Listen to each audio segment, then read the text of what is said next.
घडलेली घटना दुर्दैवी आणि मनाला वेदना देणारी आहे। वास्तविक पाहता एखादं म्हणणं पटलं नाही तर ते लोकशाही मार्गाने तुम्ही समजून सांगू शकता, पण कायदा हातात घेणं हे यथोचित नाही। या घटनेचा निषेध करण्यासाठी आज पुणे जिल्ह्यातून आणि राज्यभरातून लोक आलेले आहे। या घटनेचे देश पातळीवर पडसाद उमटलेले आहेत आणि ज्यांनी पत्रकार संरक्षण कायद्यासाठी विधिमंडळात पाठपुरावा केला ते मराठी पत्रकार परिषदेचे सर्वस्व आमच्या सर्वांचे मार्गदर्शक एस.एम. देशमुख सरांनी आज निषेध व्यक्त करून संतोष वळसे पाटील, सुदामराव, जयेश भाई, जे आमचे पत्रकार संघाचे विलासराव शेटे आणि सगळ्याच पत्रकारांना स्वतः फोन करून सांगितलं, कालच सांगितलं का मोठ्या संख्येने जा। आम्ही शॉर्ट नोटीसवर आपण सर्वजण आला।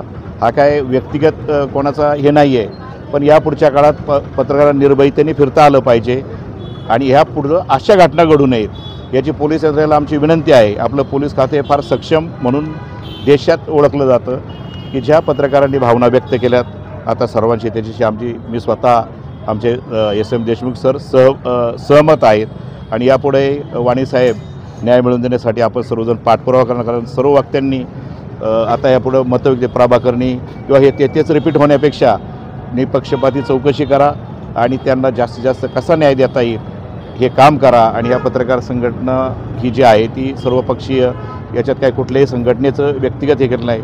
मी विशेषतः समीर राजे पठाण यांना धन्यवाद देतो। त्यांनी कालपासून सर्वांशी अतिशय शॉर्ट नोटीसवरही आलेले आहेत। काय असतं, प्रत्येकाचे पूर्वनियोजित कार्यक्रम असतात, प्रत्येकाचे कार्यक्रम सगळे सोडून आले।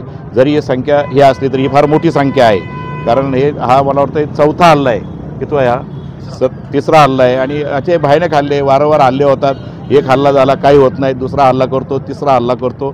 तर पोलीस यंत्रणेला आमची विनंती आहे की यापुढे पत्रकारांवर हल्ला होणार नाही।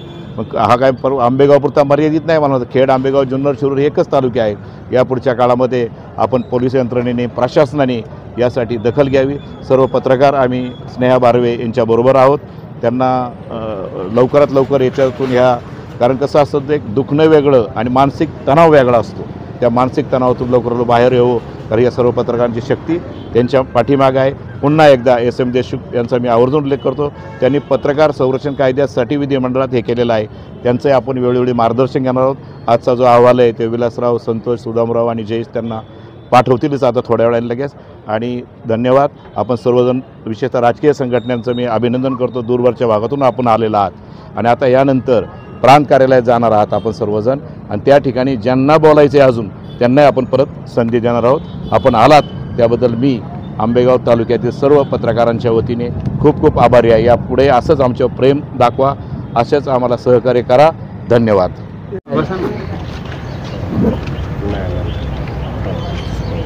मामा इकडे यायला पाहिजे। हॅलो मामा, थँक्यू। ओके साहेब, तुम्ही काय सांगा?